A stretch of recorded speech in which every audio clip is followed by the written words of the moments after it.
What do the people who didn't evacuate what do they need at this moment? Probably everything. Shannon, anything, oh yeah, everything you can even think of. Critical, of course, bottles and cases of water. Then when you move down the line, these are all residents, some of the 8,000 people who did not evacuate Key West, and about 1,000 of them came by yesterday to get food and water. As far as the food goes, it's outstanding. 3 square meals a day, including cereals, powdered milk, and everybody extremely happy just to come on down here. You know, the National Guard from Florida, as always, with the help of the Navy, just doing what they do after every natural disaster, helping the people. Now, another critical need down here in the lower Keys in Key West are medical supplies, like blood products, antibiotics, and dialysis products as well. We rode in with the nonprofit Direct Relief to Lower Keys Medical Center, the only hospital for 50 miles.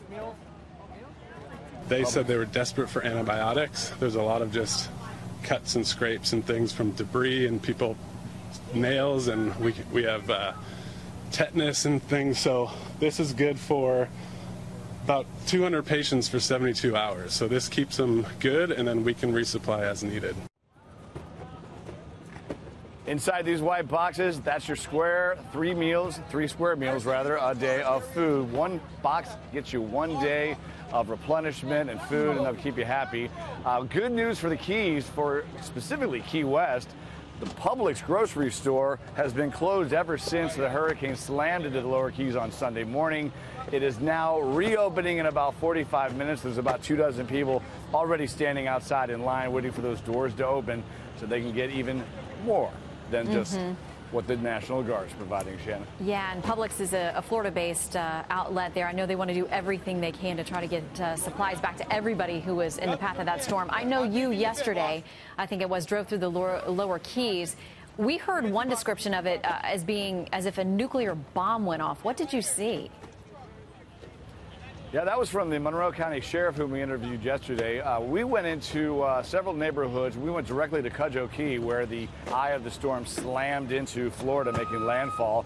It was hit or miss. Pretty much every structure had damage to some extent. Some of them, like a lot of trailers, completely ripped apart and trashed. But a lot of the damage as well, north of there, up the Keys, in Big Pine Key, the dirty side, the rough side of the storm, if you will, flattened homes, trailers, boats strewn all over the place, and wreckage just everywhere. And the mile marker 74 miles from Key West, that is where the roadblock remains. So no residents who evacuated can yet get back down the 74 miles to see what exactly happened to their home, how bad it was. And the sheriff told me it's simply because there's so much devastation. We don't need people coming down here, getting hurt, needing help, because all of our first responders are just trying to clean up and rebuild, get power back. 90% of Key West still has no power to get the utilities going, get the sewage going, get the water system up and running without problems. So they don't need an extra drain on the system right now. So I think it's going to be days for those residents to get back, Shannon.